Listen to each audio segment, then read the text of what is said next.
ഈ ലോകത്ത് എത്ര നന്മ പ്രവൃത്തി ചെയ്തു, എന്തൊക്കെയാണ് കിട്ടിയ അവസരങ്ങൾ ഉപയോഗിച്ചുകൊണ്ട് പരലോകത്തിന് വേണ്ടി ബാക്കി വെച്ചത്, ശേഖരിച്ചത് എന്നറിയാനാ. നീണ്ടു നിൽക്കുന്ന നിലനിൽക്കുന്ന നന്മ പ്രവർത്തനങ്ങളുടെ ഒരു ഈടുവയ്പില്ലാതെ ഈ ലോകത്ത് നിന്ന് ഒരു നല്ല മനുഷ്യനും ഒരു മുസ്ലിമും മരിച്ചു പോയിട്ടില്ല. അങ്ങനെ മഹാനായ ഉമറുൽ ഫാറൂഖ് റളിയല്ലാഹു തആല അൻഹു തന്റെ ജീവിതത്തിൽ ഖൈബർ യുദ്ധാനന്തരം തനിക്ക് കിട്ടിയ ഏറ്റവും അമൂല്യമായ വാല്യബിൾ പ്രോപ്പർട്ടി അത് അല്ലാഹുവിന്റെ റസൂലിന്റെ മുമ്പിൽ കൊണ്ടുപോയി സമർപ്പിച്ചിട്ട് ചോദിച്ചു, നബിയെ, ഖൈബറിൽ എനിക്ക് കിട്ടിയ ഭൂമി എന്റെ ജീവിതത്തിൽ ഞാൻ ഇന്ന് വരെ സ്വന്തമാക്കിയതിൽ എനിക്ക് ഏറ്റവും അമൂല്യമായതാണ്, ഞാൻ എന്ത് ചെയ്യണം? ഞാനത് അള്ളാഹുവിന്റെ മാർഗത്തിൽ സമർപ്പിക്കാൻ തീരുമാനിക്കുന്നു എന്ന് പറഞ്ഞപ്പോ അന്ന് തുടങ്ങിയതാണ് ഈ വഖഫ് എന്ന് പറയുന്നത്. അതിനു മുമ്പേ അള്ളാഹുവിന്റെ റസൂൽ വഖഫ് ചെയ്തിട്ടുണ്ടെങ്കിലും ചരിത്രത്തിൽ രേഖപ്പെട്ടിരിക്കുന്ന ചരിത്രം എന്താണ് വഖഫ് എന്ന് നിർവചിച്ച മനോഹരമായ ഒരു വഖഫായിരുന്നു ഉമർ ഇബ്നുൽ ഖത്താബ് റളിയല്ലാഹു തആല അൻഹുവിന്റെ. അദ്ദേഹത്തോട് പറഞ്ഞു, അദ്ദേഹത്തോട് പറയുകയുണ്ടായി, താങ്കൾ വിചാരിക്കുന്നുവെങ്കിൽ അതിന്റെ പ്രോപ്പർട്ടി, അതിന്റെ ഒറിജിനൽ അവിടെ കിടക്കട്ടെ, അതൊന്നും ചെയ്യരുത്, എന്നിട്ട് താങ്കൾ അതിൽ നിന്ന് ദാനം ചെയ്താൽ മതി. അങ്ങനെ അത് വിറ്റുകൂടാ, ഗിഫ്റ്റായി ദാനം ചെയ്തുകൂടാ, ഇബ്നു ഉമർ അടക്കമുള്ള താങ്കളുടെ മക്കൾക്ക് ഇനി അവകാശവും എടുക്കാൻ പാടില്ല. അത് സാധുക്കൾക്ക് വേണ്ടി അതിൽ നിന്ന് ദാനം ചെയ്യും, അതിന്റെ വരുമാനത്തിൽ നിന്ന്. ഒഫിൽ ഖുർബ, ബന്ധുക്കൾക്ക്. ഒഫിൽ റിഖാബി, അടിമകളുടെ മോചനത്തിന്. ഒഫി സബീലില്ല, അള്ളാഹുവിന്റെ മാർഗത്തിൽ പൊരുതുന്നവർക്ക് വേണ്ടി. ഒബിനി സബീൽ, വഴിയാധാരമായി തെരുവാധാരമായി പോയ ആളുകൾക്ക് വേണ്ടി വഖഫിൽ നിന്ന് ചെലവാക്കിക്കോ, വിൽക്കണ്ട, അവിടെ കിടക്കട്ടെ ആ പ്രോപ്പർട്ടി എന്ന് പറഞ്ഞുകൊണ്ട് ഉമർ ഇബ്നുൽ ഖത്താബ് റളിയല്ലാഹു തആല അൻഹുവിനെ പഠിപ്പിച്ച മഹത്തായ, എന്നിട്ട് പറഞ്ഞു, ലാ ജുനാഹ അലാ മൻ വലിയഹ അൻ യഅകുല മിൻഹാ ബിൽ മഅറൂഫ്. അതിൽ നിന്ന് അത് കൈകാര്യം ചെയ്യുന്ന ആളുകൾക്ക് മര്യാദയ്ക്കെടുത്ത് അതിൽ നിന്ന് അല്പസ്വല്പം അനുഭവിക്കുന്നതിന് കുഴപ്പമൊന്നുമില്ല. അത് വിഴുങ്ങിക്കളയുക എന്നുള്ളതല്ല, അത് കൈകാര്യം ചെയ്യുന്നവർക്ക് അതിൽ നിന്ന് അനുഭവിക്കാനും അവകാശമുണ്ടെന്ന് പറഞ്ഞു കൊടുത്തിട്ട് ഇപ്പോ ആളുകൾ വഖഫിനെ മനസ്സിലാക്കിയിരിക്കുന്നത് അത് കൈകാര്യം ചെയ്യുന്നവർക്ക് അനുഭവിക്കാൻ പറ്റില്ല, ഗുണമില്ലാത്ത വഖഫ് എന്തിനാ നമ്മൾ ഉപയോഗിക്കുന്നത്, അങ്ങനെ കിടക്കട്ടെ എന്നാ. അതുപോലെ തന്നെ അതിന്റെ ജനോപകാരപ്രദമായ ഒരു മേഖലയിലേക്കും അതിനെ ഉപയോഗപ്പെടുത്താതെ വെറുതെ പാഴാക്കി കിടുകയാണ്. എന്നിട്ട് റസൂലുള്ളാഹി സ്വല്ലല്ലാഹു അലൈഹി വസല്ലം വഖഫ് പരിചയപ്പെടുത്തി പറഞ്ഞു, മൻ അല്ലമ ഇൽമ, ആര് വിദ്യാഭ്യാസത്തിന്റെ ഏർപ്പാട് ചെയ്യുന്നോ വഖഫ. ഇന്ന് ഇന്ത്യ രാജ്യത്തെ ഭൂരിപക്ഷം ആളുകൾക്കും ഇന്ന് വാസ്തവത്തിൽ പാർലമെന്റിലും സുപ്രീം കോടതിയിലും നമ്മുടെ മതേതര സമൂഹവും വഖഫ് എന്താണ് എന്ന് പഠിച്ച് ചർച്ച ചെയ്യുന്നില്ലായിരുന്നെങ്കിൽ നമ്മൾ കാരണമായി വഖഫ് എന്താണ്, അതിന്റെ ലക്ഷ്യങ്ങൾ എന്താണെന്ന് അറിയാൻ പോലും കഴിയുകയില്ലായിരുന്നു എന്നുള്ളതല്ലേ ഒരു പരമാർത്ഥം. സത്യത്തിൽ അള്ളാഹുവിന്റെ ഹബീബ് പറഞ്ഞ വഖഫിനെ നമ്മൾ തന്നെ പരിചയപ്പെടുത്തിയിട്ടുണ്ടോ? നമ്മൾ അതനുസരിച്ച് ഉപയോഗപ്പെടുത്തിയിട്ടുണ്ടോ? ഞാൻ അല്പം ആത്മവിചാരണ സ്വഭാവത്തിൽ നിങ്ങളോട് ചോദിക്കുകയാണ്, ചെയ്യേണ്ടതല്ലേ? മൻ അല്ലമ ഇൽമ, ആര് വിദ്യാഭ്യാസത്തിന് വേണ്ട ഏർപ്പാടുകൾ ചെയ്യുന്നുവോ അവൻ വഖഫാണ്. അവന്റെ പ്രോപ്പർട്ടി വിട്ടുകൊടുത്തുകൊണ്ട് വിദ്യാഭ്യാസത്തിന് വേണ്ടി സംവിധാനം ചെയ്യണം. മുനമ്പം വഖഫാണെന്ന് നമ്മൾ പറയുന്ന അതുകൊണ്ടാണ്. മുനമ്പം ഭൂമി വഖഫാണ് എന്ന് നമ്മൾ ഉറക്കെ പറയുന്നതും. എന്നാൽ ഉബിനി സബീൽ, വഴിയാധാരമാക്കപ്പെട്ടു പോകുമെങ്കിൽ അവിടെ കബളിപ്പിക്കപ്പെട്ട് കാശ് കൊടുത്ത് മുത്തവല്ലിമാർ തട്ടിപ്പ് നടത്തിയതിന്റെ പേരിൽ അവിടെ ആരെങ്കിലും കയറി താമസിച്ചിട്ട് അവർ ഇബ്നു സബീലായി വഴിയാധാരമായി പോകുമെങ്കിൽ അവരെ വഴിയാധാരമാക്കണ്ട എന്നുള്ള ക്ലോസ് യഥാർത്ഥത്തിൽ വഖഫിന്റെ നിർവചനത്തിൽ ഉമർ റളിയല്ലാഹു അൻഹു റസൂലുള്ളാഹി സ്വല്ലല്ലാഹു അലൈഹി വസല്ലം പറഞ്ഞ വാക്കാ ഇബ്നു സബീൽ കിടക്കുന്നത്. അവിടെ എന്താ ചെയ്തത്? മൻ അല്ലമ ഇൽമ, ഇൽമിന് വേണ്ടി ചെയ്തതാ. എങ്ങനെയാ ഇൽമിന് വേണ്ടി ചെയ്തത് നിങ്ങൾക്കറിയാമോ? വിദ്യാഭ്യാസത്തിന് വേണ്ടിയിട്ട് നമ്മുടെ പൂർവികന്മാർ വഖഫിലൂടെ ചെയ്ത വലിയ സേവനമാണ് മുനമ്പം. പക്ഷെ ആ മുനമ്പത്തെ പോലും തെറ്റിദ്ധരിപ്പിക്കാൻ വേണ്ടിയിട്ട് ഈ ഫാസിസ്റ്റ് ഗവൺമെന്റുകളോടൊപ്പം കൂടി നമ്മുടെ സമൂഹത്തിലെ സഹോദര സമുദായമായ ക്രൈസ്തവ സമൂഹത്തിലെ സഭാ മേധാവികൾ നടത്തിയ കിരാതമായ നീക്കങ്ങളെ അപലപിക്കാതിരിക്കാൻ തരമില്ല. അവരഥാർത്ഥത്തിൽ ആത്മീയ പിതാക്കന്മാരുടെ നിലവാരത്തിൽ നിന്ന് അധപ്പതിച്ച് അവർ ഭീകരതയോടാണ് കൈകോർത്തതെന്ന് പറയാതിരിക്കാൻ തരമില്ല. എന്തായിരുന്നു അവിടെ എഴുതി വെച്ചത്? പരമകാരുണികരും കരുണാനിധിയുമായ ഏകയിലാഹിന്റെ തിരുനാമത്തിൽ മുനമ്പത്തിന്റെ 400 ഏക്കർ വഖഫിന്റെ പ്രോപ്പർട്ടി എടപ്പള്ളി രജിസ്ട്രാർ ഓഫീസിൽ എഴുതി വെച്ചിരിക്കുന്ന അങ്ങനെയാണ്. എന്നിട്ട് പറയുകയാണ്, ഫാറൂഖ് കോളേജ് മാനേജിംഗ് കമ്മിറ്റിക്ക് വേണ്ടി ഇപ്പോഴത്തെ പ്രസിഡന്റ് കല്യടിയിൽ മുസൽമാൻ മൊയ്തുട്ടി സാഹിബ് അവരുടെ പുത്രൻ തടിക്കച്ചവടം ഉണ്ണിക്കമ്പു സാഹിബ് അവர்கள் പേർക്ക് അദ്ദേഹം പറയുകയാണ്, മുഹമ്മദ് സിദ്ദീഖ് സേട്ടു എഴുതി കൊടുത്ത വഖഫ് ആധാരമാണ് മുനമ്പത്തെ 400 ഏക്കർ ഭൂമി, വഖഫ് ആധാരം. എന്നിട്ട് അദ്ദേഹം പറയുകയാണ്, എനിക്ക് ക്രയവിക്രയ പൂർണ്ണ സ്വാതന്ത്ര്യം സിദ്ധിച്ച് ഞാൻ കൈവശം വെച്ചും ദേഹണ്ടാദികൾ ചെയ്തും അനുഭവിച്ചു വരുന്ന കരം തീർത്തും നിരാക്ഷേപമായി അനുഭവിച്ചു വരുന്ന വസ്തുക്കളിൽ താഴെ വിവരം പറയുന്നു. 1 ലക്ഷം രൂപ വിലയുള്ളതുമായ 404 ഏക്കർ 76 സെന്റ് സ്ഥലം. അന്ന് 1 ലക്ഷം രൂപയാ 404 ഏക്കറിന്. മനസ്സിലായില്ലേ? 1 ലക്ഷം രൂപ 404 ഏക്കറിന്. ഇന്ന് 1 സെന്റ് കിട്ടുമോ? ഒന്നാലോചിച്ച് നോക്കുക. അതിലുള്ള സകല ദേഹണ്ഡങ്ങളും കൂടി ഈ കോളേജ് ഇസ്ലാമിക ആദർശപ്രകാരം നടത്തുമെന്നുള്ള വിശ്വാസത്താൽ, ഇതാണ് വഖഫിന്റെ ക്ലോസുകൾ. ഇസ്ലാമിക ആദർശപ്രകാരം നടത്തണം. വെറുതെ എന്തെങ്കിലും ചെയ്താൽ പോരാ. എന്റെ ആത്മശാന്തിക്കായി ഖബറിൽ കിടക്കുമ്പോൾ സബഉൻ തജ്രി ബഅദൽ മൗതി ഫി ഖബരി, ഖബറിൽ പുണ്യം കിട്ടുമെന്ന് വിചാരിച്ച് ആത്മശാന്തിക്കായി അടിയിൽ പറയുന്ന വ്യവസ്ഥകളോടുകൂടി എനിക്കുള്ള സകലാവകാശങ്ങളും ഒഴിഞ്ഞു വഖഫായി. അദ്ദേഹത്തിന്റെ എല്ലാ അവകാശങ്ങളും ഒഴിഞ്ഞു. എനിക്കിനി വിൽക്കാൻ പറ്റില്ല, എനിക്കിനി ദാനം ചെയ്യാൻ പറ്റില്ല, എനിക്കിനി എന്റെ അവകാശികൾക്ക് അനുഭവിക്കാനും പറ്റില്ല. എനിക്ക് അനുഭവിക്കാൻ പറ്റാത്തത് പിന്നെ ഫാറൂഖ് കോളേജിന് വിൽക്കാൻ പറ്റുമോ? മുതലാളിക്ക് പറ്റില്ല പോലും, അവർക്ക് പിന്നെ വിൽക്കാൻ പറ്റുമോ? അവർക്ക് പിന്നെ ദാനം ചെയ്യാൻ പറ്റുമോ? അദ്ദേഹത്തിന് പറ്റില്ലെന്നും പറഞ്ഞ് വഖഫായി അവകാശം ഒഴിഞ്ഞ സാധനം. അതുപോലെ തന്നെ അവരുടെ അനന്തരാവകാശികൾക്ക് എടുക്കാൻ പറ്റില്ലെന്ന് പറഞ്ഞത് അത് കൊടുത്ത ഫാറൂഖ് കോളേജിന് ഇഷ്ടം പോലെ കൈകാര്യം ചെയ്യാമെന്നോ? അങ്ങനെയൊന്നുമല്ല അതിനകത്ത് എഴുതി വെച്ചിരിക്കുന്ന. വീണ്ടും പറയുന്നു, വഖഫായി കൈവശപ്പെടുത്തി തന്നിരിക്കുന്നു മാനേജിംഗ് കമ്മിറ്റിക്ക് വേണ്ടി, കോളേജിലെ വിദ്യാഭ്യാസത്തിന് ഉപയോഗിക്കുന്നതല്ലാതെ. ഇതാണ് വഖഫ്. ഈ വഖഫാണ് ഈ സമുദായം രാജ്യവ്യാപകമായി ഇത്തരം വഖഫിന്റെ ഗുണഫലങ്ങൾ അനുഭവിക്കുന്നുണ്ട്. രാജ്യം സുപ്രീം കോടതി വഖഫിന്റെ ഭൂമിയിലാണ്. ആർക്കിയോളജി ഓഫ് സർവേയുടെ ഒരുപാട് ഭൂമികൾ വഖഫിന്റെ ഭൂമിയിലാണ്. അതുപോലെ തന്നെ ഇന്ത്യൻ റെയിൽവേയുടെ പല ഭാഗങ്ങളും വഖഫിന്റെ ഭൂമിയിലാണ്. അതെല്ലാം ഇങ്ങോട്ട് തന്ന് തിരിച്ചെടുത്ത് ഞങ്ങൾ പള്ളി പണിയട്ടെ എന്ന് പറഞ്ഞ് നമ്മളാരും പോയിട്ടില്ല. തൽപര സമുദായം വഖഫിന്റെ ഭൂമിയെ ഉപയോഗപ്പെടുത്തുന്നില്ലെങ്കിൽ അതിനെ രാഷ്ട്ര സമ്പത്തായി കണ്ടുകൊണ്ട് രാഷ്ട്രത്തിന്റെ പൊതു ആവശ്യത്തിന് വേണ്ടി അതിനെ വിനിയോഗിച്ചാൽ ഈ സമുദായം അതിനെ ചോദ്യം ചെയ്തിട്ടില്ല. തൽപര സമുദായം അതിനെ ഉപയോഗപ്പെടുത്തണം. ഉപയോഗപ്പെടുത്തുന്നില്ലെങ്കിൽ അത് രാഷ്ട്ര സമ്പത്താണ്. സ്റ്റാറ്റ്യൂട്ടറി അധികാരമുള്ള ഒരു സമിതിയാണ് യഥാർത്ഥത്തിൽ അതിനെ ഭരിക്കുന്ന. മുസ്ലിങ്ങൾ കൊണ്ട് നടക്കുന്ന, മുസ്ലിമീങ്ങളുടെ ഇഷ്ടം പോലെ ഭരിക്കുന്നതല്ല വഖഫ് ബോർഡ്. അങ്ങനെയാണ് ഇവിടെ പലരും പ്രചരിപ്പിക്കുന്നത്. പ്രിയപ്പെട്ട സഹോദരങ്ങളെ, അങ്ങനെ മറ്റൊന്നിനും വിദ്യാഭ്യാസത്തിന് ഉപയോഗിക്കുന്ന അല്ലാതെ യാതൊരു മറ്റാവശ്യത്തിനും ഉപയോഗിക്കുന്നതിന് അവകാശമില്ലാത്തതും എന്ന് പറഞ്ഞാൽ ബാർ നടത്താം, ബാർ മുതലാളിക്ക് വിൽക്കാൻ മേല. അതല്ല ഇപ്പൊ അവിടെ നടക്കണേ. റിസോർട്ട് നടത്താൻ വേണ്ടിയിട്ട് മറ്റു വിദ്യാഭ്യാസത്തിനല്ലാതെ ഉപയോഗിക്കാൻ പാടില്ല. അവിടുത്തെ റിസോർട്ടുകാരന്മാർക്ക് അത് കൊടുക്കാൻ പാടില്ല. കൃത്യമായി ഈ ആധാരത്തിന്റെ അടിസ്ഥാനത്തിലാണ് ഫാറൂഖ് കോളേജ് മാനേജ്മെന്റ് ഈ സ്ഥലം അനുഭവിക്കുന്നതെങ്കിൽ ഈ ആധാരത്തിൽ ഇങ്ങനെയെല്ലാം എഴുതി വെച്ചിരിക്കുകയാ. ഇത് പിന്നെ എങ്ങനെയാ വഖഫല്ലാതായി മാറുന്നത്? വഖഫാണെന്ന് മാത്രമല്ല, അതിനുശേഷം പറയുക, ഏതെങ്കിലും കാലത്ത് കോളേജ് നടത്തിപ്പിൽ ഇല്ലാതെ വന്നാൽ, കോളേജ് ഇല്ലാതാകുമ്പോൾ മാത്രമേ ഈ സ്ഥലത്തെ പുനഃപരിശോധിക്കാൻ പറ്റൂ. ഫാറൂഖ് കോളേജ് ഇല്ലേ? ഉള്ളിടത്തോളം കാലം തൊട്ടുകൂടാന്ന്. ഏതെങ്കിലും കാലത്ത് ഇല്ലാതാവുകയും വസ്തുവകകൾ ശേഷിക്കുകയും ചെയ്താൽ പട്ടികകൾ പിന്നെ ഫാറൂഖ് കോളേജിനല്ല, എന്റെ അവകാശികൾക്ക് കൊടുക്കണമെന്നാ. അപ്പോഴും അവകാശികൾക്കാണത് പോകേണ്ടത്.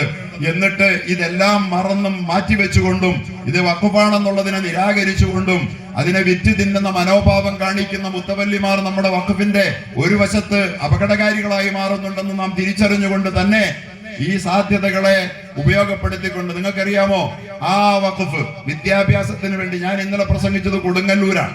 ഇതുപോലെ ഒരു പ്രകടനാനന്തരം നടന്ന പൊതുസമ്മേളനത്തിൽ ഞാൻ ഇന്നലെ കൊടുങ്ങല്ലൂർ പ്രസംഗിക്കുകയുണ്ടായി. മഹാനായ സീതി സാഹിബിന്റെ ഖബറിടം സ്ഥിതി ചെയ്യുന്ന അവിടുത്തെ ആ പള്ളിയിൽ, അഴീക്കോട് പള്ളിയിൽ ഞാൻ നമസ്കരിച്ചു. അപ്പോഴാണ് അവർ പറഞ്ഞത്, സീതി സാഹിബിന്റെ ഖബർ ഉസ്താദ് ഇതാണെന്ന്. പള്ളിയുടെ തൊട്ടുമുറ്റത്ത് കിടക്കുകയാണ്. സീതി സാഹിബ് എന്ന് പറയുന്ന ആ മഹാനാണ് യഥാർത്ഥത്തിൽ സമുദായ സേവനത്തിന് വേണ്ടിയിട്ട് രാജ്യത്തിന്റെ സ്പീക്കറായിരിക്കുമ്പോൾ തന്നെ അതിസമ്പന്നമായ കുടുംബ പശ്ചാത്തലത്തിൽ ജനിച്ചിട്ട് വിദ്യാഭ്യാസത്തിന് വേണ്ടിയിട്ടുള്ള പ്രവർത്തനങ്ങൾക്ക് വേണ്ടി മദ്രാസ് യൂണിവേഴ്സിറ്റിയുടെ അഫിലിയേഷൻ ഫാറൂഖ് കോളേജ് ഉണ്ടാക്കാൻ വേണ്ടിയിട്ട് 5 ലക്ഷം രൂപ ഈട് വെക്കണം, കെട്ടിവെക്കണമെന്ന് പറഞ്ഞപ്പോ സീതി സാഹിബ് അടക്കം ശ്രമിച്ചിട്ട് 4 ലക്ഷത്തിലപ്പുറം കണ്ടുവെക്കാൻ കഴിയുന്നില്ല. കാരണം എന്താ? 400 ഏക്കറിന് അന്ന് വില 1 ലക്ഷമാ. മനസ്സിലായില്ലേ? 400 ഏക്കറിന് അന്ന് വില 1 ലക്ഷമാ. 5 ലക്ഷത്തിന്റെ ഈടുണ്ടെങ്കിലേ കോളേജ് അനുവദിക്കൂ യൂണിവേഴ്സിറ്റി. അങ്ങനെ 1 ലക്ഷത്തിന്റെ വക കണ്ടെത്താൻ കഴിയാതെ ഉഴലുമ്പറാണ് ഈ സിദ്ദീഖ് സാഹിബ് 1 ലക്ഷം രൂപയുടെ 400 ഏക്കർ അവിടെ കൊടുക്കുന്നത്. അതും കൂടെ ചേർന്നപ്പോ 5 ലക്ഷമായി. അങ്ങനെയാണ് ഫാറൂഖ് കോളേജ് ഉണ്ടായത്. വഖഫാണത്. മന്നല്ലമ ഇൽമ, ഇൽമിന് വേണ്ടിയുള്ള ഏർപ്പാടാണ്. ഇൽമെന്ന് പറയുന്നത് എല്ലാം ഇസ്ലാമിൽ ഇൽമ. അഫലാ യൻദുറൂന ഇലൽ ഇബ്ലി കൈഫ ഖുലിഖത്, ഒട്ടകത്തെ കണ്ടിയിലെയോ, എങ്ങനെയാണ് അതിന്റെ സൃഷ്ടിപ്പ്? ബയോളജി. അത് നമസ്കാരത്തിൽ നമ്മൾ പഠിപ്പിക്കുക, വെള്ളിയാഴ്ചകളിൽ ചോദിക്കുകയാ. അത് അള്ളാഹുവിലേക്ക് എത്തുന്ന ഇൽമാണ്. ബയോളജി പഠിച്ചാൽ അത് ദൈവികമായ ഇൽമാണ്. അസ്ട്രോണമി, വാനശാസ്ത്രം. നിങ്ങൾ കണ്ടില്ലേ ആകാശം എങ്ങനെ ഉയർന്നു നിൽക്കുന്നുവെന്ന്? എന്താണ് അതിനെ പിടിച്ചു നിർത്തുന്നത്, താങ്ങി നിർത്തുന്നതെന്ന്? ആ പഠനം പരിശുദ്ധ ദീനിന്റെ ഇൽമാണ്. അതൊക്കെ പഠിപ്പിക്കുന്ന സ്ഥാപനമാണ് വിദ്യാഭ്യാസ സ്ഥാപനങ്ങൾ. അതിന് നാളെ പരലോകത്ത് പുണ്യം കിട്ടും. മന്നല്ല ഇൽമ എന്ന് പഠിപ്പിച്ചതിന്റെ അടിസ്ഥാനത്തിൽ ആ അതിസമ്പന്നനായ മനുഷ്യൻ മക്കൾ അനുഭവിക്കേണ്ടത് വിട്ടുകൊടുത്തതാ. അതിന്റെ ഗുണം കിട്ടിയത് ആർക്കാ? വഖഫിനെ ഉപയോഗിക്കേണ്ടതുപോലെ ഉപയോഗിച്ചാൽ വഖഫ് വേണ്ടാത്തതാണ്, പള്ളി മൊല്ലാക്കമാർക്കുള്ളതാണെന്നും അത് പള്ളിക്കും മദ്രസയ്ക്കും മാത്രമാണെന്നും ആരെങ്കിലും പറയോ? പ്രിയപ്പെട്ടവരെ, ഫാറൂഖ് കോളേജ് മുസ്ലിമീങ്ങളുടെ പരിസരത്തായതുകൊണ്ട് ആ ഫാറൂഖ് കോളേജിൽ അധികം പഠിച്ചത് മുസ്ലിം വിദ്യാർത്ഥികളായിരിക്കാം. പക്ഷേ 10,000-കണക്കിന് ഹിന്ദു ക്രിസ്ത്യൻ വിദ്യാർത്ഥികൾ അവിടെ പഠിച്ചുന്നത വിദ്യാഭ്യാസം നേടി ഉന്നതങ്ങളിലെത്തി. അവരിന്ന് സുസ്ഥിതിയിൽ വാഴുന്നില്ലേ? ബഹുസ്വര സമൂഹത്തിന് വഖഫ് ഉപകാരപ്പെടേണ്ടത് എങ്ങനെയാണെന്ന് മുനമ്പം ഫാറൂഖ് കാണിച്ചു തന്നില്ലേ? വഖഫിന്റെ ഭൂമിയായിരുന്നു കൊണ്ട്. അതോടൊപ്പം തന്നെ എയ്ഡഡ് കോളേജായ അവിടെ ലക്ഷക്കണക്കിന് ശമ്പളം പറ്റുന്ന ഹിന്ദുവും ക്രിസ്ത്യാനിയുമായ അധ്യാപകന്മാരില്ലേ? ആ അധ്യാപികമാര് യഥാർത്ഥത്തിൽ വഖഫിന്റെ ഭൂമിയിൽ നിന്നുള്ള ഗുണം പറ്റിയാണ് ഇന്നവരുടെ കുടുംബം പുലർത്തുന്നത്. എന്ന് പറഞ്ഞാൽ മുസ്ലിങ്ങൾക്ക് മാത്രം ഗുണം കിട്ടുന്നതല്ല വഖഫ് എന്ന് മുഹമ്മദ് മുസ്തഫ പറഞ്ഞു തുടങ്ങിയത്. ഇൽമിന് വേണ്ടിയുള്ള ഏർപ്പാടുകൾ വഖഫാണെന്നാണ്. രണ്ടാമത് പറഞ്ഞു കറാ നെഹ്റ, അല്ലെങ്കിൽ ഒരു നദി, ഒരു കനാല് നിർമ്മിച്ച് സമൂഹത്തിന് കൊടുത്താൽ അത് വഖഫാണെന്ന്. ഈ വിശാലമായ വീക്ഷണത്തോടുകൂടി വഖഫിനെ നമുക്ക് പരിചയപ്പെടുത്താൻ വേണ്ടത്ര കഴിഞ്ഞോ എന്ന കാര്യം കൂടി ഇത്തരം സന്ദർഭങ്ങളിൽ നമ്മൾ ആലോചിക്കണം. ഏത് പള്ളിയാണ് നൂറുകണക്കിന് അല്ലെങ്കിൽ ദശക്കണക്കിന് ഏക്കറുകൾ കൈവശമുള്ള? ഏത് സ്ഥാപനങ്ങളാണ് ഇന്നൊരു നദി അല്ലെങ്കിൽ ഒരു കനാല് നിർമ്മിച്ച ആളുകൾക്ക് കൊടുത്തത്? എവിടെയാണ് കിണർ നിർമ്മിച്ചു കൊടുത്താൽ, കിണർ നിർമ്മിച്ചാൽ, നദി നിർമ്മിച്ചാൽ മുസ്ലിമിന് മാത്രമാണോ? അത് ഹിന്ദുവിനും ക്രിസ്ത്യാനിക്കും ഉപകാരപ്പെടില്ലേ? ഇത് വഖഫാണെന്ന് റസൂലുള്ളാഹി പറയുകയല്ലേ? ആരെങ്കിലും ഒരു തോട്ടം, ഒരു പ്ലാന്റേഷൻ നിർമ്മിച്ചിട്ട്, അത് പഴത്തോട്ടമാകട്ടെ അല്ലെങ്കിൽ മറ്റേതെങ്കിലും റബ്ബർ തോട്ടമാകട്ടെ, നിർമ്മിച്ചിട്ട് അതിന്റെ ഉപകാരം സമൂഹത്തിന് വിട്ടുകൊടുത്താൽ വഖഫാകുമെന്ന്. വഖഫ് എന്ന് പറഞ്ഞാൽ പള്ളി മാത്രമാണോ? 4 ഇങ്ങനെ പറയുക, എല്ലാവർക്കും ഉപകാരപ്പെടുന്ന. 5 പറയുക ഒമൻ ബന മസ്ജിദ, പള്ളി നിർമ്മിച്ചാൽ. 5 അവിടെയാ നമ്മൾ തുടങ്ങണേ. ഒമൻ വറസ മുസഹഫ, ആരെങ്കിലും മുസ്ഹഫ് ആളുകൾക്ക് പഠനത്തിന് വേണ്ടി മാറ്റിവെച്ചാൽ. ഇതിലൊക്കെ നമ്മൾ തുടങ്ങണത്. മുമ്പ് പറഞ്ഞെല്ലാം നമ്മൾ മറന്നുപോയി. അങ്ങനെയാ വെറുതെ കിടന്നത്, അങ്ങനെയാ അന്യാധീനപ്പെട്ടു പോയത്. ആ അന്യാധീനപ്പെട്ടു പോയ വഖഫ് അത് യഥാർത്ഥത്തിൽ നമുക്ക് തിരിച്ചു പിടിക്കാൻ കഴിയുന്ന വിധത്തിലേക്ക് നമ്മുടെ ജാഗ്രതയെ ഉണർത്തിക്കൊണ്ട് വരാൻ ഈ വഖഫ് വിവാദത്തിന് കഴിഞ്ഞു എന്നുള്ളതാണ് ഈ വഖഫ് വിഭാഗത്തിന്റെ ഏറ്റവും ഗുണപരമായ അതിന്റെ ഫലമെന്ന് ഞാൻ വിചാരിക്കുകയാണ്. അതുകൊണ്ട് ഈ രാജ്യത്ത് നമുക്ക് വഖഫ് ചെയ്യാൻ അധികാരം നൽകുന്നത് ആരാണ്?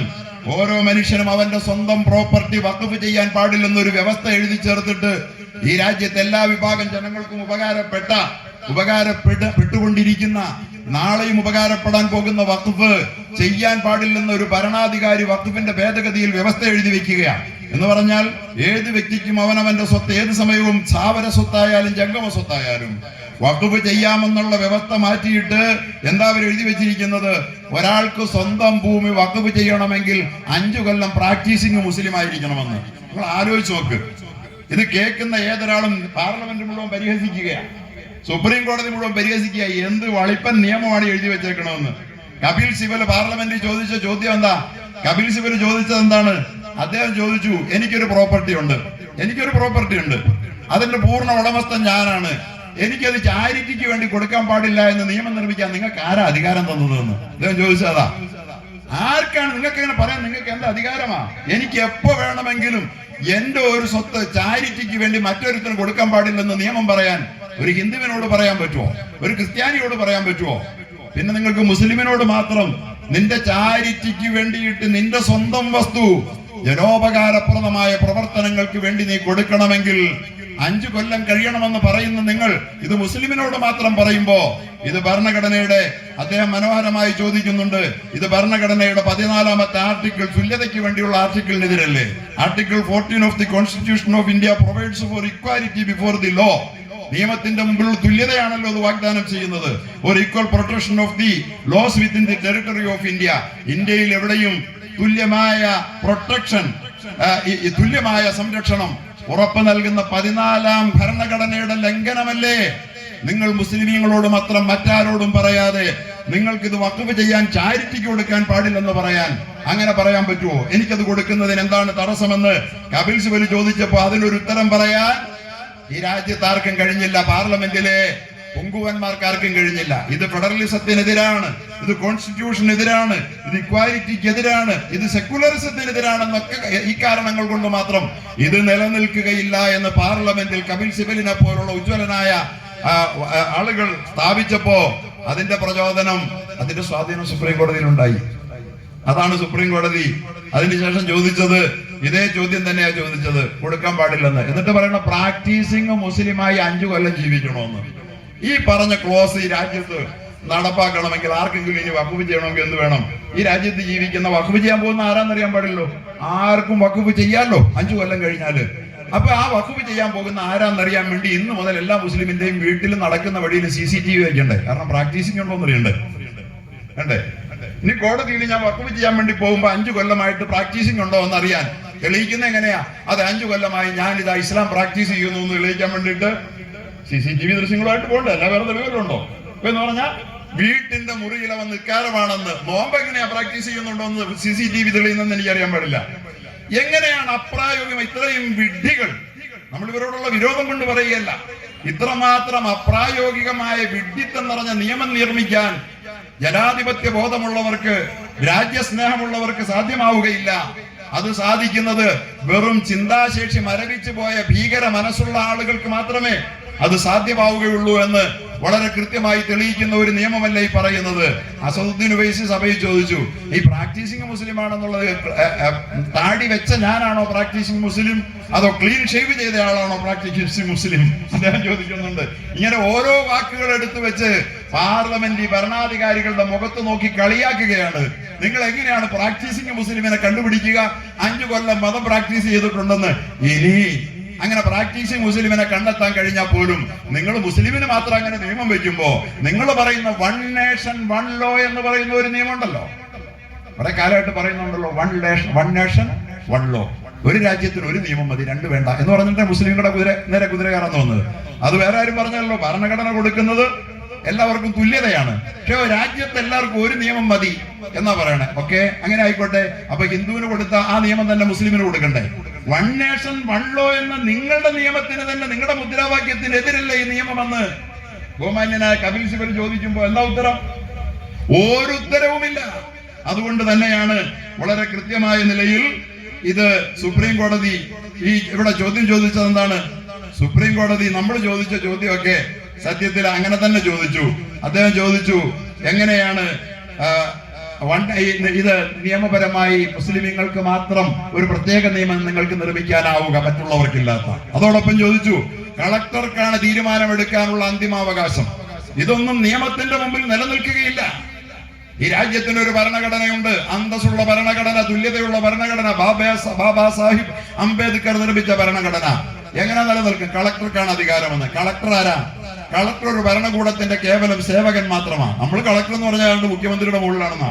മുഖ്യമന്ത്രിയെ മറികടന്നോ ഒരു മന്ത്രിയെ മറികടന്നോ ഒന്നും ചെയ്യാൻ ഒരു കളക്ടർക്കും പറ്റില്ല. പ്രധാനമന്ത്രിയുടെ ഇഷ്ടത്തിനെതിരിൽ ഒരു കളക്ടർ പ്രവർത്തിച്ച പിന്നെ അവൻ കളക്ടർ ആയിരിക്കില്ല. കളക്ടർ കേവലം ഒരു സിവിൽ സർവന്റ് മാത്രമായ ഒരു കളക്ടർ ഭരണകൂടത്തിന്റെ നിക്ഷിപ്ത താല്പര്യത്തിനെതിരിൽ എന്തെങ്കിലും ചെയ്താൽ പിന്നെ കളക്ടർ ആയിരിക്കില്ലെന്നിരിക്കെ ആ കളക്ടർക്ക് വഖഫാണോ അല്ലയോ എന്ന് തീരുമാനിക്കാനുള്ള അവകാശം നിങ്ങൾ കൊടുക്കുമ്പോ ആ തീരുമാനം എങ്ങനെ സുതാര്യമാകും? സുപ്രീം കോടതി ചോദിച്ച ചോദ്യമാ. ഇത് നമ്മൾ ചോദിക്കുന്ന ചോദ്യം അങ്ങനെ തന്നെ ഇന്ത്യയുടെ സുപ്രീം കോടതി ചോദിച്ചിരിക്കുന്നു. ഇത് തന്നെയാണ് ഇതിന്റെ വിജയം. അതുപോലെ തന്നെ അത് ചോദിക്കുന്നുണ്ട്, കളക്ടർക്ക് എങ്ങനെ വഖഫ് സ്വത്തിൽ തീരുമാനം എടുക്കാൻ പറ്റും? സുപ്രീം കോടതി അതോടൊപ്പം ചോദിക്കുന്നു, പുരാതന മസ്ജിദുകൾക്ക് രേഖകൾ വേണമെന്ന. പ്രിയപ്പെട്ടവരെ, രേഖകള് 6 മാസത്തിനുള്ളിൽ ഇല്ല എങ്കിൽ അതെല്ലാം വഖഫല്ലാതായി മാറുമെന്ന് ഇവർ എഴുതി വെച്ചേക്കുക. സ്വാഭാവികമായും ഒരു കോടതി ഇവിടെ നിലനിൽക്കുന്നുണ്ടെങ്കിൽ അതിന് നിലനിൽപ്പുണ്ടാകുമോ? കാരണം എന്താ? ഇവിടെ രേഖ ഉണ്ടാകണമെങ്കിൽ ഇന്ത്യ ഉണ്ടാകണം. ഇന്ത്യ ഉണ്ടായിട്ട് ഇന്ത്യയുടെ രജിസ്ട്രേഷൻ വകുപ്പ് ഉണ്ടാകണം, അല്ലേ? ഇന്ത്യ ഉണ്ടാകുന്നതിന് എത്രയോ മുമ്പ്, 1000 കൊല്ലം മുമ്പ് അല്ലെങ്കിൽ 500 കൊല്ലം മുമ്പുള്ള പള്ളിയുടെ രേഖ അന്ന് എവിടെയെങ്കിലും രേഖപ്പെടുത്തി വെച്ചിട്ടുണ്ടോ? ഉണ്ടോ? പിന്നീടെങ്ങാനും ഇന്ത്യ ഉണ്ടായതിനു ശേഷം രേഖപ്പെടുത്തി. പക്ഷെ അന്നത് വഖഫ് ചെയ്തു എന്നുള്ള രേഖ എങ്ങനെ കിട്ടും? ഇന്ത്യ ഉണ്ടാകുന്നതിന് മുമ്പുള്ള 100 കണക്കിന് വർഷങ്ങളുടെ പഴക്കവും പാരമ്പര്യമുള്ള പള്ളികളുടെ രേഖകൾ എങ്ങനെയാണ് നിങ്ങൾക്ക് ചോദിക്കാനും അത് സ്ഥാപിക്കാനും കഴിയുക എന്ന് ചോദിച്ചിരിക്കുന്നത് സുപ്രീം കോടതിയാണ്. എന്ന് പറഞ്ഞാൽ ഇത് ഭരണഘടനാ വിരുദ്ധമാണ് എന്ന് വളരെ കൃത്യമായ നിലയിൽ സുപ്രീം കോടതിക്ക് ബോധ്യപ്പെട്ടിരിക്കുന്നു. മൈനോറിറ്റിക്ക്, ന്യൂനപക്ഷങ്ങൾക്ക് അവർക്ക് ഇഷ്ടപ്പെട്ട മതസ്ഥാപനങ്ങൾ വെച്ച് നടത്താനുള്ള അവകാശം വിഭാവനം ചെയ്യുന്ന article 26 of the article 26 of the Indian constitution deals with the freedom to manage religious affairs. മതപരമായ ഏത് കാര്യങ്ങളും സ്വന്തം നിലയ്ക്ക് നടത്തിക്കൊണ്ടുപോകാൻ അവകാശം 26ാം ഭരണഘടനാ വകുപ്പ് ഉറപ്പ് നൽകുമ്പോ അതിനെ മറികടന്നുകൊണ്ട് ഇവര് പറഞ്ഞതെന്താണ്? അവിടെ മുസ്ലിമീങ്ങൾ മാത്രമായിട്ട് നിങ്ങളുടെ മതസ്ഥാപനങ്ങൾ നടത്താൻ പറ്റില്ല. ഭരണഘടനയ്ക്കെതിരല്ലേ? നിലനിൽക്കുവോ? മുസ്ലിങ്ങൾക്ക് മാത്രമായിട്ട് മുസ്ലിം മതസ്ഥാപനങ്ങൾ നടത്താൻ പറ്റില്ല എന്ന് ഇവിടെ എഴുതി വെച്ചേക്കുക. എന്ത്? 2 പേര് മുസ്ലിങ്ങൾ അല്ലാത്തവർ വേണമെന്ന്. മുസ്ലിങ്ങൾക്ക് മാത്രം മുസ്ലിം മതസ്ഥാപനങ്ങൾ നടത്താൻ അറിയാൻ പാടില്ല പോലും. അപ്പൊ അതിന് ഒരു മാന്യം പറഞ്ഞ മറുപടി എന്താണെന്നറിയാവോ? പാർലമെന്റില് വഖഫ് ചെയ്യുന്നത് മുസ്ലിങ്ങൾ അല്ലാത്തവർക്കും വഖഫ് ചെയ്യാമെന്നുണ്ട്. അതുകൊണ്ട് വഖഫ് ബോർഡിൽ മുസ്ലിങ്ങൾ അല്ലാത്ത 2 പേര് വേണം. മുസ്ലിങ്ങൾ വേണമെന്ന് നിർബന്ധമൊന്നുമില്ല, മുസ്ലിങ്ങൾ ഇല്ലാലും കുഴപ്പമൊന്നുമില്ല. മുസ്ലിങ്ങൾ അല്ലാത്ത 2 പേര് വേണം. കാരണം മുസ്ലിങ്ങൾ അല്ലാത്തവർക്കും വഖഫ് ചെയ്യാമല്ലോ എന്ന്. മുസ്ലിങ്ങൾ അല്ലാത്തവര് വഖഫ് ചെയ്യുന്നത് ക്ഷേത്രം നടത്താൻ വേണ്ടിയല്ല, പള്ളി നടത്താൻ വേണ്ടിയാണ്. മുസ്ലിങ്ങൾക്ക് ഇഷ്ടപ്പെട്ട പോലെ നടത്താൻ വേണ്ടിയിട്ടാണ് മുസ്ലിങ്ങൾ അല്ലാത്തവർ വഖഫ് ചെയ്താലും വഖഫ് ചെയ്യണത്. മനസ്സിലായില്ലേ? അത് ക്ഷേത്രം പോലെ നടത്താനല്ല, അത് ചർച്ച് പോലെ നടത്താനല്ല, മുസ്ലിങ്ങൾക്ക് ഇഷ്ടം പോലെ നടത്താൻ. അങ്ങനെയുണ്ട്. അന്തസ്സുള്ള ഹിന്ദുക്കളായ നല്ല ഭരണാധികാരികൾ അങ്ങനെ ചെയ്തിട്ടുണ്ട്. ഞാൻ 5-8 വർഷം സേവനം ചെയ്ത ചങ്ങനാശ്ശേരിയിലെ വളരെ പ്രധാനപ്പെട്ട 3 ആരാധനാലയങ്ങളുണ്ട്. തെക്കൻകൂർ രാജാക്കന്മാർ 1/2 ഏക്കർ മുസ്ലിം പള്ളിക്ക് കൊടുത്തു, മുസ്ലിം പഴയ പള്ളിക്ക്. ഞാൻ അവിടുത്തെ ഇമാമായിരുന്നു. അപ്പുറത്ത് കാവിൽ ക്ഷേത്രത്തിന് കൊടുത്തു 1/2 ഏക്കർ. അത് തൊട്ടപ്പുറത്ത് അടുപ്പ് കല്ല് കൂട്ടിയതുപോലെ മെട്രോപൊളിറ്റൻ ചർച്ചിന് കൊടുത്തു 1/2 ഏക്കർ. കൊടുത്തതാണ്. ആരാ കൊടുത്തത്? ഭരണാധികാരികൾ കൊടുത്തതാണ്. അങ്ങനെ കൊടുത്തിരിക്കുന്ന ആ പള്ളികൾ കൊടുത്തത് ഹിന്ദുവാണ് എന്നതുകൊണ്ട് ഈ പള്ളി, മുസ്ലിങ്ങളുടെ പള്ളി ഹിന്ദുക്കളെ പോലെ ഭരിക്കണം എന്ന് പറഞ്ഞാണോ രാജാവ് കൊടുത്ത്? മുസ്ലിങ്ങളുടെ പള്ളി മുസ്ലിങ്ങൾ നടത്തിക്കോണോ, ഹിന്ദുക്കൾ നടത്തിക്കോണമെന്നാ. അപ്പോ ഹിന്ദു കൊടുത്താൽ പോലും ഒരു ഹിന്ദു മുസ്ലിമിന് പള്ളിക്ക് സ്ഥലം കൊടുത്തു കഴിഞ്ഞാൽ ക്ഷേത്രം പോലെ നടത്താനല്ല, ചർച്ച് പോലെ നടത്താനല്ല, അവര് മുസ്ലിങ്ങൾക്ക് നടത്താനുള്ള ഇഷ്ടം കൊണ്ട് രാജാവായാലും പ്രജയായാലും കൊടുക്കുന്നിടത്ത് ഒരു ഹിന്ദുവിന്റെ സാന്നിധ്യത്തിന്റെ ആവശ്യം എന്താണ് എന്ന് സാമാന്യ ബുദ്ധിയുള്ള ആളുകൾക്ക് ആർക്കും മനസ്സിലാകില്ല. ഇങ്ങനെ വിഡ്ഢിത്വം കൊണ്ട് ഘോഷയാത്ര നടത്തുന്ന ഭരണാധികാരികളായി പോയതിന്റെ പേരിൽ നമുക്ക് അവരോടുള്ള എതിർപ്പിനേക്കാൾ രാജ്യം നാണിക്കുകയാണ്. ഇത്രയും ബുദ്ധിശൂന്യന്മാരായ, ഇത്രയും ചിന്താശേഷി ഇല്ലാത്തവരായ ആളുകളാണോ നമ്മെ ഭരിക്കുന്നത് എന്ന് അതറിഞ്ഞുകൊണ്ട് തന്നെ നമ്മുടെ രാജ്യത്തിന്റെ പരമോന്നത നീതിപീഠം ചോദിച്ചത് എന്താണ്? തിരുമല തിരുപ്പതി ദേവസ്വം ഉണ്ടല്ലോ, അവിടെ അഹിന്ദുക്കളുണ്ടോ? ഹിന്ദുക്കളല്ലാത്തവരെ അതിനകത്ത് കയറ്റാമോ, ഭരണാധികാരികളായിട്ട് വെക്കുമോ എന്ന് സുപ്രീം കോടതി തന്നെ ചോദിച്ചേക്കാം. ഈ ചോദ്യം നമ്മൾ ചോദിച്ച ആ ചോദ്യത്തിന് പ്രസക്തിയില്ല. നമ്മുടെ സുപ്രീം കോടതി ചോദിക്കുകയാണ്, നമ്മുടെ പാർലമെന്റ് ചോദിക്കുകയാണ്, നമ്മുടെ മതേതര പാർലമെന്റേറിയന്മാർ ചോദിക്കുകയാണ്, ഈ രാജ്യത്തെ ഭൂരിപക്ഷം ഹിന്ദു ചോദിക്കുകയാണ്. പ്രിയപ്പെട്ട സഹോദരങ്ങളെ, ഞാൻ ദീർഘിപ്പിക്കുന്നില്ല, ഞാൻ എന്റെ വാക്കുകൾ ഉപസംഹരിക്കട്ടെ. പറയാനാണെങ്കിൽ ഇനിയും ഏറെയുണ്ട്. ഓരോ ക്ലോസും എടുത്തു വെച്ചുകൊണ്ട് ഇഴകീറി പരിശോധിച്ചാൽ ഇവരെ ഉത്തരം മുട്ടിക്കുന്ന, അവിടെ പറഞ്ഞു കപിൽ സിബൽ ചോദിച്ചു, വഖഫിന്റെ ഭൂമിയാണ് ഇത് ഭരിക്കുന്നത്, മുസ്ലിങ്ങൾക്ക് മാത്രം ഭരിക്കാൻ അവകാശമില്ല, ഗവൺമെന്റാ ഭരിക്കേണ്ടത്. തിരുമല തിരുപ്പതി ദേവസ്വം ഭരിക്കുന്നത് ഹിന്ദുക്കളല്ല, ഗവൺമെന്റ് നിയോഗിക്കുന്ന സ്റ്റാറ്റ്യൂട്ടറി ബോഡിയാണ് എന്ന് കപിൽ സിബൽ അപ്പോൾ തന്നെ ഉരുളയ്ക്കുപ്പേരി പോലെ മറുപടി പറഞ്ഞു. വഖഫ് ബോർഡും ഭരിക്കുന്നത് സ്റ്റാറ്റ്യൂട്ടറി ബോഡി തന്നെയാണ്. അതിൽ MP ഉണ്ട്, അതിൽ MLA ഉണ്ട്, അതിൽ പാർലമെന്റേറിയന്മാരുണ്ട്, സിവിൽ സർവന്റ് ഉണ്ട്, IAS കാരനുണ്ട്, ഇവരെല്ലാവരും കൂടി ചേർന്ന ഗവൺമെന്റ് നിയമിക്കുന്ന ബോഡി തന്നെയാണ് വഖഫും ഭരിക്കുന്നത്. ഗവൺമെന്റ് ആണ് വഖഫ് നിയന്ത്രിക്കുന്നത്, അല്ലെ? LDF ഭരിക്കുമ്പോ LDFന്റെ നോമിനിയാ, UDF ഭരിക്കുമ്പോ UDFന്റെ നോമിനിയാ, അല്ലാതെ പള്ളിയിലെ ഉസ്താദിന്റെ നോമിനിയല്ല അവിടെ വരുന്നത്, ഗവൺമെന്റിന്റെ നോമിനിയാ. കപിൽ സിബൽ ഒന്നുകൂടി ചോദിച്ചു, അതുകൊണ്ടല്ലേ, ഗവൺമെന്റ് ഭരിക്കുന്നത് കൊണ്ടല്ലേ ഇവിടെ വഖഫിൽ ഭേദഗതി ഉണ്ടാക്കാൻ ഗവൺമെന്റിന് കഴിഞ്ഞത്? നിങ്ങൾക്ക് ഭേദഗതി നടത്താൻ കഴിഞ്ഞത് നിങ്ങൾ ഭരിക്കുന്നത് കൊണ്ടല്ലേ എന്ന്. ഇതിലുണ്ടോ? എത്ര മനോഹരമാണ്, എത്ര മികച്ച ആർഗ്യുമെന്റാണ്, എത്ര വലിയ ലോജിക്കാണ്. അതുകൊണ്ട് ഇവരുടെ ഈ വാദഗതികൾ മുഴുവൻ അസ്ഥാനത്താവുകയാണ്. ഇത് രാജ്യമാകെ ചർച്ച ചെയ്യപ്പെടുകയാണ്. അത്തരം ചർച്ചകളിലേക്ക്, വസ്തുതകളെ ജനമധ്യത്തിലേക്ക് തുറന്നു കാട്ടാൻ വേണ്ടി ഇത്തരം സമ്മേളനങ്ങൾ സഹായകമാകുമെന്നതാണ്. അതോടൊപ്പം തന്നെ ജനാധിപത്യ അവകാശങ്ങൾക്ക് വേണ്ടി പരസ്യമായി തെരുവിൽ പ്രതിഷേധിക്കാനുള്ള അവകാശം അതില്ലാതായാൽ കൊള്ളാമെന്ന് ഭരണാധികാരികൾക്കുണ്ടെങ്കിലും ഇന്ന് വരെ രാജ്യം അത് നിരോധിച്ചിട്ടില്ല. ഇന്ന് ആ അവകാശമുണ്ട്. അവകാശമുള്ളപ്പോൾ ആ അവകാശം നാം ഉപയോഗിച്ചില്ലെങ്കിൽ ആ സ്ഥാനത്ത് ആ അവകാശം ഇല്ലാതാക്കപ്പെടും. അതുകൊണ്ട് നാം പ്രതിഷേധിച്ചുകൊണ്ടേയിരിക്കണം. നിങ്ങൾക്കറിയാമോ, ബാബരി മസ്ജിദിന്റെ വിഷയത്തിൽ 25 കൊല്ലം കേസ് നടത്താതെ വിധി പറയാതെ നീതിയെ ഭയപ്പെട്ടുകൊണ്ട് സുപ്രീം കോടതി കാത്തിരുന്നു. അങ്ങനെ നോക്കിയപ്പോ രാമക്ഷേത്രത്തിന് വേണ്ടിയിട്ടുള്ള പ്രവർത്തനങ്ങൾ മാത്രമേ തെരുവിൽ നടക്കുന്നുള്ളൂ. അപ്പുറത്ത് ബാബരി മസ്ജിദ് സംരക്ഷിക്കപ്പെടേണ്ടതാണ് എന്നുള്ള പ്രതിഷേധങ്ങളോ ശബ്ദങ്ങളോ ജനാധിപത്യവും നിയമപരവുമായ രീതിയിൽ നടക്കുന്നില്ലെന്ന് കണ്ടപ്പോ 25 വർഷം കഴിഞ്ഞപ്പോ കോടതിക്ക് ഒരു തീരുമാനം പറയണ്ടേ? കോടതി തീരുമാനം പറഞ്ഞു. ഗതികേട് കൊണ്ട് അവർക്ക് പറയാവുന്ന നീതി മുഴുവൻ പറഞ്ഞിട്ട് അവസാനം ഇത് കൊടുത്തി പൊല്ലാപ്പ് തീർക്കുക എന്ന് പറയേണ്ടി വന്നു.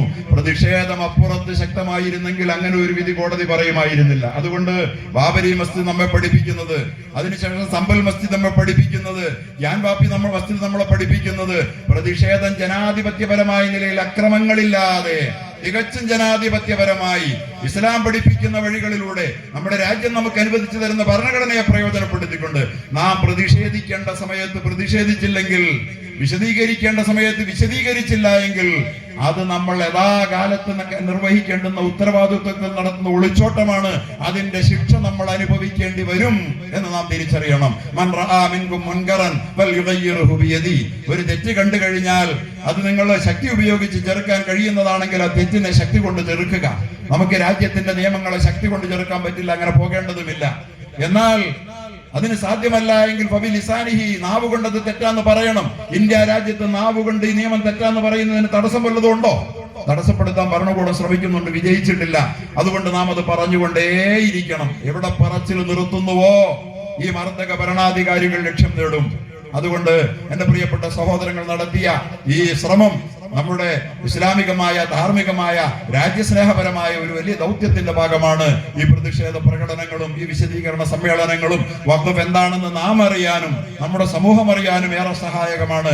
അങ്ങനെ വഖഫിന്റെ ഭേദഗതികൾ ഇൻഷാ അല്ലാഹ് ഈ രാജ്യത്തിന്റെ ജനാധിപത്യ മതേതര ചേരിയോടൊപ്പം ചേർന്ന് നിന്നുകൊണ്ട് തന്നെ നാം ചെറുത്തു തോൽപ്പിക്കുക തന്നെ ചെയ്യും. പാർലമെന്റിനത് തിരുത്തേണ്ടി വരിക തന്നെ ചെയ്യും. സുപ്രീം കോടതി വകവെച്ച് കൊടുക്കുകയില്ല എന്നതിന്റെ സൂചനകൾ വളരെ വ്യക്തമായി മുമ്പിൽ വരുമ്പോൾ നമ്മുടെ ഇടപെടലുകൾ, നമ്മുടെ ശബ്ദം ഒന്നാവുക എന്നതാണ് പ്രധാനം. നമ്മൾ ഒന്നിച്ചേക്കുമ്പോൾ ഇപ്പോഴും ചിലയിടത്തൊക്കെ വഖഫിന്റെ സമ്മേളനം നടക്കുമ്പോൾ അവനുണ്ട് ഞാനില്ല എന്നൊക്കെ ചില പറയുന്നത് കേട്ടിട്ടുണ്ട്.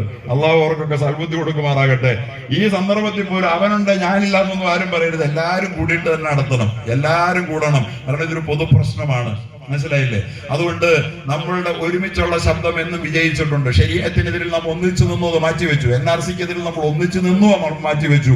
ഇതും ഒന്നിച്ചു നിൽക്കുന്നുണ്ടോ എന്നവർ നോക്കുകയാണ്, മാറ്റിവെക്കുക തന്നെ ചെയ്യും. അതുകൊണ്ട് ഈ വഴിയെ മുന്നോട്ട് പോകാൻ അള്ളാഹു നമ്മെ സഹായിക്കും, അനുഗ്രഹിക്കും. നമ്മൾ അള്ളാഹുവിനോട് അടുക്കുക, നമ്മുടെ ഉത്തരവാദിത്വങ്ങൾ നമ്മൾ നിർവഹിക്കുക, നിഷിദ്ധങ്ങളിൽ നിന്ന് മാറി നിൽക്കുക, ഫർളായ ഉത്തരവാദിത്വങ്ങൾ നിർവഹിച്ച് അള്ളാഹുവിനോടുള്ള അകലം കുറയ്ക്കുക, പടച്ചവനോട് അടുക്കുക, നന്നായി പ്രാർത്ഥിക്കുക. നമ്മോടൊപ്പം നാം പ്രതീക്ഷിക്കാത്ത ശക്തികൾ ചേർന്ന് വരും. അള്ളാഹു തആല നമ്മെ അനുഗ്രഹിക്കുമാറാകട്ടെ. വളരെ മനോഹരമായ ഈ ദൗത്യം നിർവഹിക്കാൻ മുൻകൈയെടുത്ത ഇവിടുത്തെ പ്രിയപ്പെട്ട ജമാഅത്തിന്റെ ഭാരവാഹികൾക്ക്, ഇതിന്റെ സംഘാടകർക്ക് എല്ലാ അനുമോദനങ്ങളും നേർന്നുകൊണ്ട് അള്ളാഹു നാമേവരെയും അനുഗ്രഹിക്കുമാറാകട്ടെ എന്ന് പ്രാർത്ഥിച്ചുകൊണ്ട് ഞാൻ എന്റെ വാക്കുകൾ ഉപസംഹരിക്കുന്നു. അൽഹംദുലില്ലാഹി അവ്വലൻ വആഖിറ വആഖിറു ദഅവതി അനിൽ ഹംദുലില്ലാഹ്. അസ്സലാമു അലൈക്കും വറഹ്മത്തുള്ളാഹി.